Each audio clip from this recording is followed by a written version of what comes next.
വിശുദ്ധ മത്തായി എഴുതിയ സുവിശേഷം അധ്യായം 21. ജെറൂസലേമിലേക്ക് രാജകീയ പ്രവേശനം. അവർ ജെറൂസലേമിനെ സമീപിക്കവേ ഒലിവുമലയ്ക്കരികെയുള്ള ബേത്ഫഗയിലെത്തി. അപ്പോൾ യേശു 2 ശിഷ്യന്മാരെ ഇപ്രകാരം നിർദ്ദേശിച്ചയച്ചു: എതിരെ കാണുന്ന ഗ്രാമത്തിലേക്ക് പോകുവിൻ. അവിടെ ഒരു കഴുതയെയും അടുത്ത് അതിൻ്റെ കുട്ടിയെയും കെട്ടിയിരിക്കുന്നത് ഉടനെ നിങ്ങൾ കാണും. അവയെ അഴിച്ച് എൻ്റെ അടുക്കൽ കൊണ്ടുവരിക. ആരെങ്കിലും നിങ്ങളോട് എന്തെങ്കിലും ചോദിച്ചാൽ കർത്താവിന് അവയെക്കൊണ്ട് ആവശ്യമുണ്ടെന്ന് പറയുക. അവൻ ഉടനെ തന്നെ അവയെ വിട്ടുതരും. പ്രവാചകൻ വഴി പറയപ്പെട്ട വചനം പൂർത്തിയാകാനാണ് ഇത് സംഭവിച്ചത്. സിയോൻ പുത്രിയോട് പറയുക, ഇതാ നിൻ്റെ രാജാവ് വിനയാന്വിതനായി കഴുതയുടെയും കഴുതക്കുട്ടിയുടെയും പുറത്ത് നിൻ്റെ അടുത്തേക്ക് വരുന്നു. ശിഷ്യന്മാർ പോയി യേശു കൽപ്പിച്ചതുപോലെ ചെയ്തു.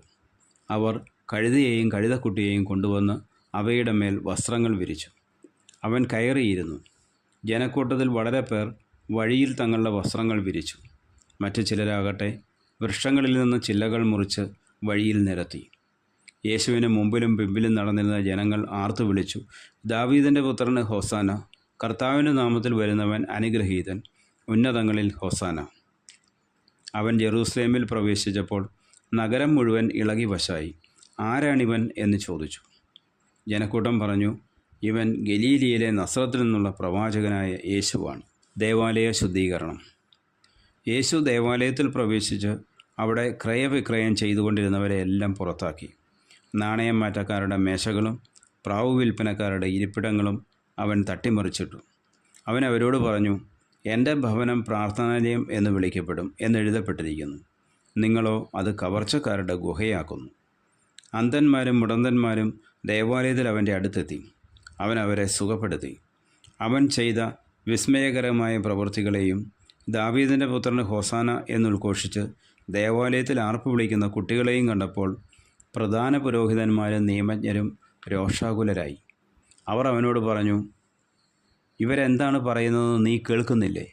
യേശു പ്രതിവചിച്ചു: ഉവ്വ്, ശിശുക്കളുടെയും മുല കുടിക്കുന്നവരുടെയും അധരങ്ങളിൽ നീ സ്തുതി ഒരുക്കി എന്ന് നിങ്ങൾ ഒരിക്കലും വായിച്ചിട്ടില്ലേ? അനന്തരം അവൻ അവരെ വിട്ട് നഗരത്തിൽ നിന്ന് ബഥാനിയയിലേക്ക് പോയി അവിടെ താമസിച്ചു. അത്തിവൃക്ഷത്തെ ശപിക്കുന്നു. പ്രഭാതത്തിൽ നഗരത്തിലേക്ക് പോകുമ്പോൾ അവന് വിശന്നു. വഴിയരികിൽ ഒരത്തിവൃക്ഷം കണ്ട് അവൻ അതിൻ്റെ അടുത്തെത്തി. എന്നാൽ അതിൽ ഇലകളല്ലാതെ ഒന്നും കണ്ടില്ല. അവൻ അതിനോട് പറഞ്ഞു: ഇനി ഒരിക്കലും നിന്നിൽ ഫലങ്ങൾ ഉണ്ടാകാതിരിക്കട്ടെ. ആ നിമിഷം തന്നെ ആ അത്തിവൃക്ഷം ഉണങ്ങിപ്പോയി. ഇത് കണ്ട് ശിഷ്യന്മാർ അത്ഭുതപ്പെട്ടു. ആ അത്തിവൃക്ഷം ഇത്ര വേഗം ഉണങ്ങിപ്പോയത് എങ്ങനെ എന്ന് ചോദിച്ചു. യേശു പറഞ്ഞു: സത്യമായി ഞാൻ നിങ്ങളോട് പറയുന്നു, നിങ്ങൾ വിശ്വസിക്കുകയും സംശയിക്കാതിരിക്കുകയും ചെയ്താൽ അത്തിവൃക്ഷത്തോട് ഞാൻ ചെയ്തത് മാത്രമല്ല നിങ്ങൾക്ക് ചെയ്യാൻ കഴിയുക. ഈ മലയോട് ഇവിടെ നിന്ന് മാറി കടലിൽ ചെന്ന് വീഴുക എന്ന് നിങ്ങൾ പറഞ്ഞാൽ അതും സംഭവിക്കും. വിശ്വാസത്തോടെ പ്രാർത്ഥിക്കുന്നതെല്ലാം നിങ്ങൾക്ക് ലഭിക്കും.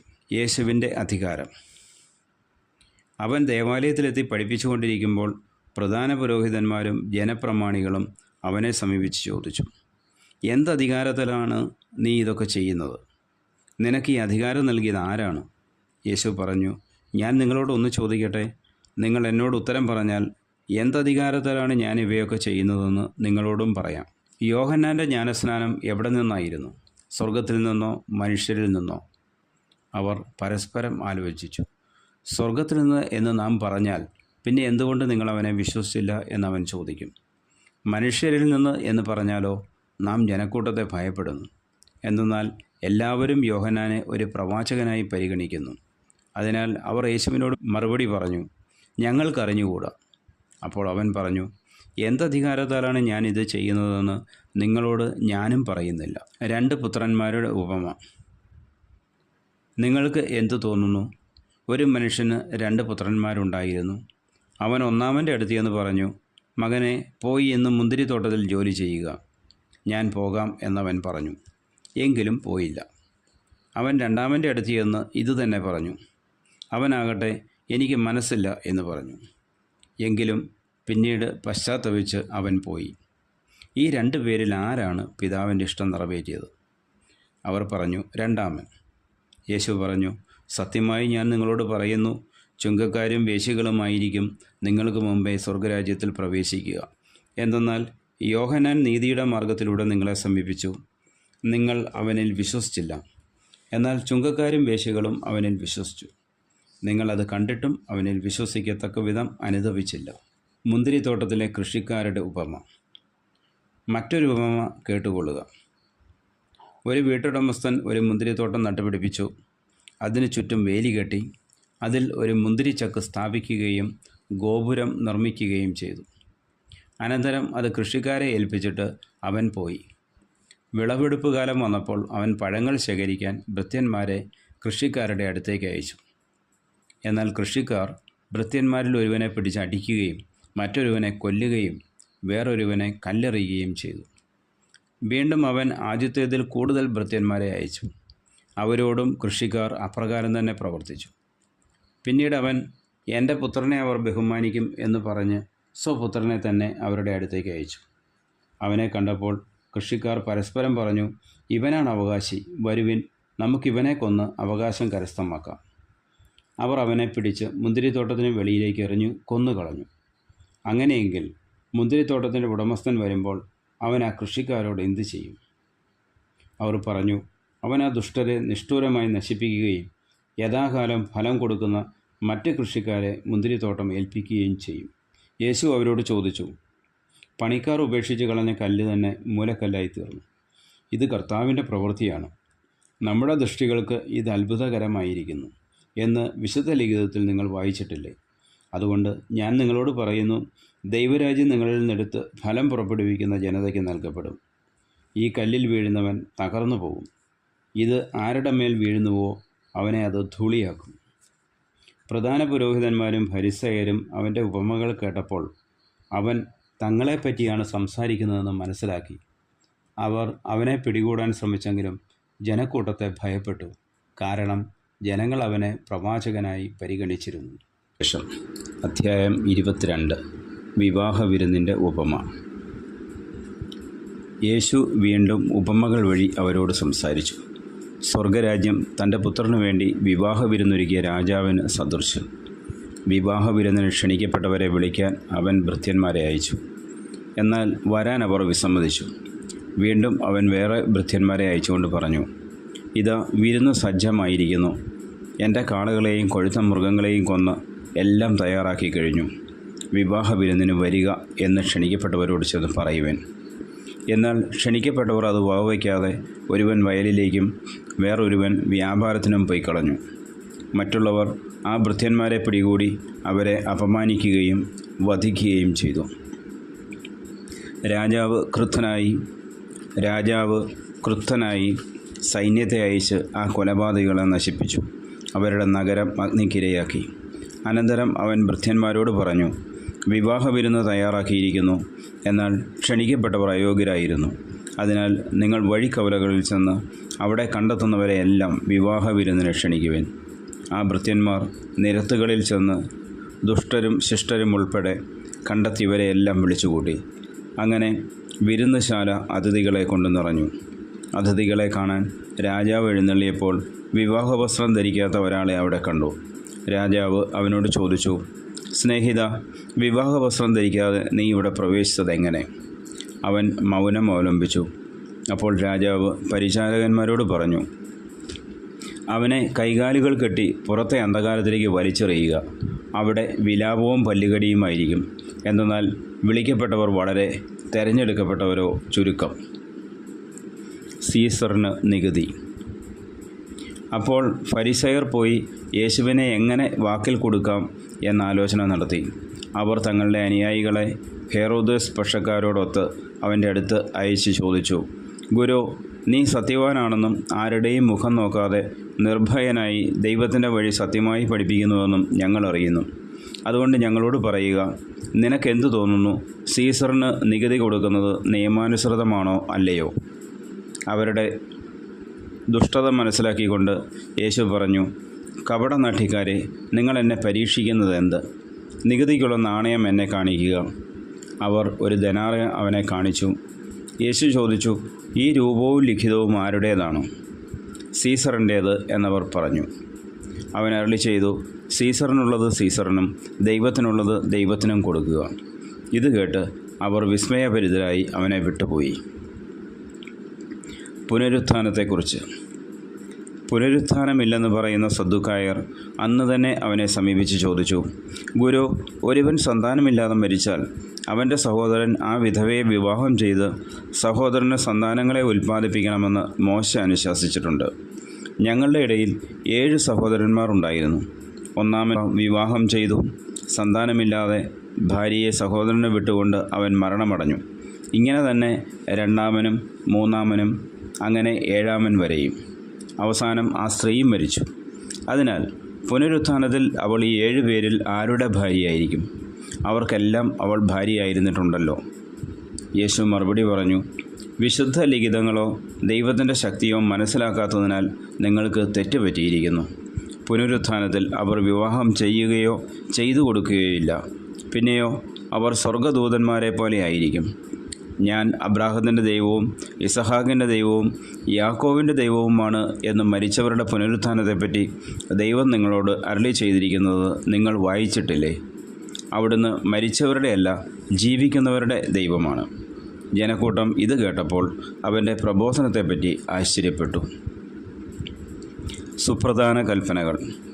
യേശു സദ്ദുക്കായരെ വാക്കുമുട്ടിച്ചെന്ന് കേട്ടപ്പോൾ ഫരിസേയർ ഒന്നിച്ചുകൂടി അവരിൽ ഒരു നിയമപണ്ഡിതൻ അവനെ പരീക്ഷിക്കാൻ ചോദിച്ചു, ഗുരു, നിയമത്തിലെ അതിപ്രധാനമായ കൽപ്പന ഏതാണ്?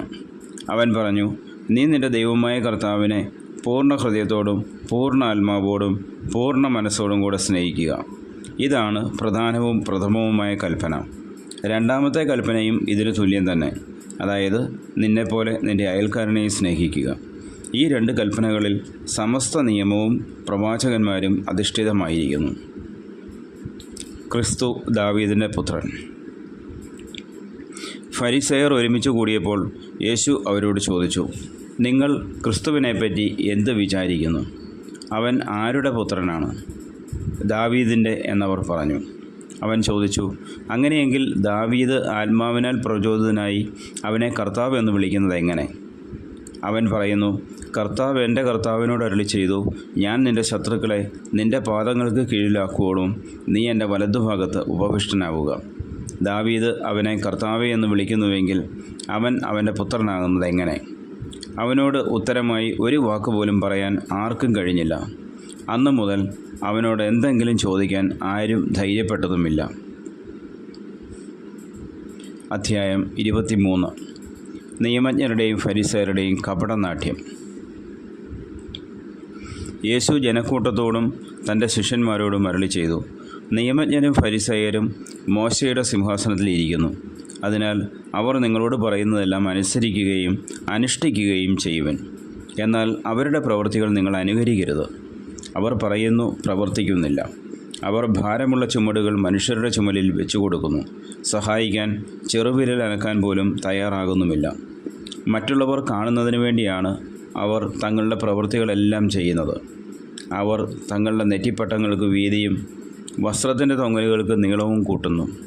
വിരുന്നുകളിൽ പ്രമുഖ സ്ഥാനവും സിനഗോഗുകളിൽ പ്രധാന പീഠവും നഗരവീഥികളിൽ അഭിവാദനവും ഇഷ്ടപ്പെടുന്നു. റബ്ബി എന്ന് സംബോധന ചെയ്യപ്പെടാനും ആഗ്രഹിക്കുന്നു. എന്നാൽ നിങ്ങൾ റബ്ബി എന്ന് വിളിക്കപ്പെടരുത്. എന്തെന്നാൽ നിങ്ങൾക്കൊരു ഗുരുവേ ഉള്ളൂ. നിങ്ങളെല്ലാം സഹോദരന്മാരാണ്. ഭൂമിയിൽ ആരെയും നിങ്ങൾ പിതാവെന്ന് വിളിക്കരുത്. എന്തെന്നാൽ നിങ്ങൾക്ക് ഒരു പിതാവേ ഉള്ളൂ, സ്വർഗസ്ഥനായ പിതാവ്. നിങ്ങൾ നേതാക്കന്മാർ എന്നും വിളിക്കപ്പെടരുത്. എന്തെന്നാൽ ക്രിസ്തുവാണ് നിങ്ങളുടെ ഏക നേതാവ്. നിങ്ങളിൽ ഏറ്റവും വലിയവൻ നിങ്ങളുടെ ശുശ്രൂഷകനായിരിക്കണം. തന്നെ ഉയർത്തുന്നവൻ താഴ്ത്തപ്പെടും, തന്നെ താഴ്ത്തുന്നവൻ ഉയർത്തപ്പെടും. കപടനാട്യക്കാരായ നിയമജ്ഞരെ, ഫരിസേയരെ, നിങ്ങൾക്ക് ദുരിതം. നിങ്ങൾ മനുഷ്യരുടെ മുമ്പിൽ സ്വർഗരാജ്യം അടച്ചു കളയുന്നു. നിങ്ങൾ അതിൽ പ്രവേശിക്കുന്നില്ല, പ്രവേശിക്കാൻ വരുന്നവരെ അനുവദിക്കുന്നുമില്ല. കപടനാട്യക്കാരായ നിയമജ്ഞരെ, ഫരിസേയരെ, നിങ്ങൾക്ക് ദുരിതം. ഒരുവനെ നിങ്ങളുടെ മതത്തിൽ ചേർക്കാൻ നിങ്ങൾ കടലും കരയും ചുറ്റി സഞ്ചരിക്കുന്നു. ചേർന്ന് കഴിയുമ്പോൾ നിങ്ങൾ അവനെ നിങ്ങളുടെ ഇരട്ടി നരകസന്തതിയാക്കി തീർക്കുന്നു. അന്ധരായ മാർഗദർശികളെ, നിങ്ങൾക്ക് ദുരിതം. നിങ്ങൾ പറയുന്നു, ഒരുവൻ ദേവാലയത്തെ കൊണ്ട് ആണയിട്ടാൽ ഒന്നുമില്ല, ദേവാലയത്തിലെ സ്വർണ്ണത്തെ കൊണ്ട് ആണയിട്ടാൽ അവൻ കടപ്പെട്ടവനാണ്. അന്ധരും മൂഢരുമായവരെ ഏതാണ് വലുത്? സ്വർണമോ, സ്വർണത്തെ പവിത്രമാക്കുന്ന ദേവാലയമോ? നിങ്ങൾ പറയുന്നു, ഒരുവൻ ബലിപീഠത്തെ കൊണ്ട് ആണയിട്ടാൽ ഒന്നുമില്ല. എന്നാൽ ബലിപീഠത്തിലെ കാഴ്ചവസ്തുവിനെ കൊണ്ട് ആണയിട്ടാൽ അവൻ കടപ്പെട്ടവനാണ്. അന്ധരെ ഏതാണ് വലുത്? കാഴ്ചവസ്തുവോ, കാഴ്ചവസ്തുവിനെ പവിത്രമാക്കുന്ന ബലിപീഠമോ? ബലിപീഠത്തെ കൊണ്ട് ആണയിടുന്നവൻ അതിനെക്കൊണ്ടും അതിന്മേലുള്ള എല്ലാ വസ്തുക്കളെ കൊണ്ടും ആണയിടുന്നു. ദേവാലയത്തെ കൊണ്ട് ആണയിടുന്നവൻ അതിനെക്കൊണ്ടും അതിൽ വസിക്കുന്നവനെ കൊണ്ടും ആണയിടുന്നു. സ്വർഗത്തെ കൊണ്ട് ആണയിടുന്നവൻ ദൈവത്തിൻ്റെ സിംഹാസനത്തെ കൊണ്ടും അതിൽ ഇരിക്കുന്നവനെ കൊണ്ടും ആണയിടുന്നു. കപടനാട്യക്കാരായ നിയമജ്ഞരെ, ഫരിസേയരെ, നിങ്ങൾക്ക് ദുരിതം! നിങ്ങൾ തുളസി, ചതകുപ്പ, ജീരകം എന്നിവയ്ക്ക് ദശാംശം കൊടുക്കുകയും നിയമത്തിലെ ഗൗരവമേറിയ കാര്യങ്ങളായ നീതി, കാരുണ്യം, വിശ്വസ്തത എന്നിവ അവഗണിക്കുകയും ചെയ്യുന്നു. ഇവയാണ് നിങ്ങൾ ചെയ്യേണ്ടിയിരുന്നത്, മറ്റുള്ളവ അവഗണിക്കാതെ തന്നെ. അന്ധരായ മാർഗദർശികളെ, കൊതുകിനെ അരിച്ചു നീക്കുകയും ഒട്ടകത്തെ വിഴുങ്ങുകയും ചെയ്യുന്നവരാണ് നിങ്ങൾ. കപടനാട്യക്കാരായ നിയമജ്ഞരെ, ഫരിസേയരെ, നിങ്ങൾക്ക് ദുരിതം! നിങ്ങൾ പാനപാത്രത്തിൻ്റെയും ഭക്ഷണപാത്രത്തിൻ്റെയും പുറം വെടിപ്പാക്കുന്നു, എന്നാൽ അവയുടെ ഉള്ള് കവർച്ചയും ആർത്തിയും കൊണ്ട് നിറഞ്ഞിരിക്കുന്നു. അന്ധനായ ഫരിസേയ, പാനപാത്രത്തിൻ്റെയും ഭക്ഷണപാത്രത്തിൻ്റെയും പുറം കൂടി ശുദ്ധിയാകാൻ വേണ്ടി ആദ്യമേ അകം ശുദ്ധിയാക്കുക. കപടനാട്യക്കാരായ നിയമജ്ഞരെ, ഫരിസേയരെ, നിങ്ങൾക്ക് ദുരിതം! നിങ്ങൾ വെള്ളയടിച്ച കുഴിമാടങ്ങൾക്ക് സദൃശ്യരാണ്. അവ പുറമേ മനോഹരമായി കാണപ്പെടുന്നെങ്കിലും അവയ്ക്കുള്ളിൽ മരിച്ചവരുടെ അസ്ഥികളും സർവ്വവിധ മാലിന്യങ്ങളും നിറഞ്ഞു കിടക്കുന്നു. അതുപോലെ ബാഹ്യമായി മനുഷ്യർക്ക് നല്ലവരായി കാണപ്പെടുന്ന നിങ്ങൾ ഉള്ളിൽ കാപട്യവും അനീതിയും നിറഞ്ഞവരാണ്. കപടനാട്യക്കാരായ നിയമജ്ഞരെ, ഫരിസേയരെ, നിങ്ങൾക്ക് ദുരിതം! നിങ്ങൾ പ്രവാചകന്മാർക്ക് ശവകുടീരങ്ങൾ നിർമ്മിക്കുകയും നീതിമാന്മാരുടെ സ്മാരകങ്ങൾ അലങ്കരിക്കുകയും ചെയ്തുകൊണ്ട് പറയുന്നു, ഞങ്ങൾ ഞങ്ങളുടെ പിതാക്കന്മാരുടെ കാലത്ത് ജീവിച്ചിരുന്നെങ്കിൽ പ്രവാചകന്മാരുടെ രക്തത്തിൽ അവരോടുകൂടെ പങ്കാളികളാകുമായിരുന്നില്ല എന്ന്. അങ്ങനെ നിങ്ങൾ പ്രവാചകന്മാരെ വധിച്ചവരുടെ സന്താനങ്ങളാണെന്ന് നിങ്ങൾക്ക് തന്നെ എതിരായി സാക്ഷ്യം നൽകുന്നു. നിങ്ങളുടെ പിതാക്കന്മാരുടെ ചെയ്തികൾ നിങ്ങൾ പൂർത്തിയാക്കുവിൻ. സർപ്പങ്ങളെ, അണലി സന്തതികളെ, നരകവിധിയിൽ നിന്ന് ഒഴിഞ്ഞു മാറാൻ നിങ്ങൾക്ക് എങ്ങനെ കഴിയും? അതുകൊണ്ട് ഇതാ, പ്രവാചകന്മാരെയും ജ്ഞാനികളെയും നിയമജ്ഞരെയും ഞാൻ നിങ്ങളുടെ അടുക്കലേക്ക് അയക്കുന്നു. അവരിൽ ചിലരെ നിങ്ങൾ വധിക്കുകയും ക്രൂശിക്കുകയും ചെയ്യും. ചിലരെ നിങ്ങൾ നിങ്ങളുടെ സിനഗോഗുകളിൽ വെച്ച് ചമ്മട്ടി കൊണ്ടടിക്കുകയും പട്ടണം തോറും പിന്തുടർന്ന് പീഡിപ്പിക്കുകയും ചെയ്യും. അങ്ങനെ നിരപരാധനായ ആബേലിൻ്റെ രക്തം മുതൽ ദേവാലയത്തിനും ബലിപീഠത്തിനും മധ്യേ വെച്ച് നിങ്ങൾ വധിച്ച ബെറാക്കിയായുടെ പുത്രനായ സക്കറിയായുടെ രക്തം വരെ ഭൂമിയിൽ ചൊരിയപ്പെട്ട എല്ലാ നീതിമാന്മാരുടെയും രക്തം നിങ്ങളുടെ മേൽ പതിക്കും. സത്യമായി ഞാൻ നിങ്ങളോട് പറയുന്നു, ഇവയെല്ലാം ഈ തലമുറയ്ക്ക് സംഭവിക്കുക തന്നെ ചെയ്യും. യേശു ജെറൂസലേമിനെക്കുറിച്ച് വിലപിക്കുന്നു. ജെറൂസലേം, ജെറൂസലേം, പ്രവാചകന്മാരെ വധിക്കുകയും നിൻ്റെ അടുത്തേക്ക് അയക്കപ്പെടുന്നവരെ കല്ലെറിയുകയും ചെയ്യുന്നവളെ, പിടക്കോഴി കുഞ്ഞുങ്ങളെ ചിറകുകൾക്കുള്ളിൽ കാത്തുകൊള്ളുന്നത് പോലെ നിൻ്റെ സന്തതികളെ ഒരുമിച്ച് കൂട്ടാൻ ഞാൻ എത്രയോ പ്രാവശ്യം ആഗ്രഹിച്ചു, പക്ഷേ നിങ്ങൾ വിസമ്മതിച്ചു. ഇതാ, നിങ്ങളുടെ ഭവനം പരിത്യക്തവും ശൂന്യവുമായി തീർന്നിരിക്കുന്നു. ഞാൻ നിങ്ങളോട് പറയുന്നു, കർത്താവിൻ്റെ നാമത്തിൽ വരുന്നവൻ അനുഗ്രഹീതനാണ് എന്ന് നിങ്ങൾ പറയുന്നതുവരെ ഇനി നിങ്ങൾ എന്നെ കാണുകയില്ല. നമ്മുടെ കർത്താവായ മിശിഹായ്ക്ക്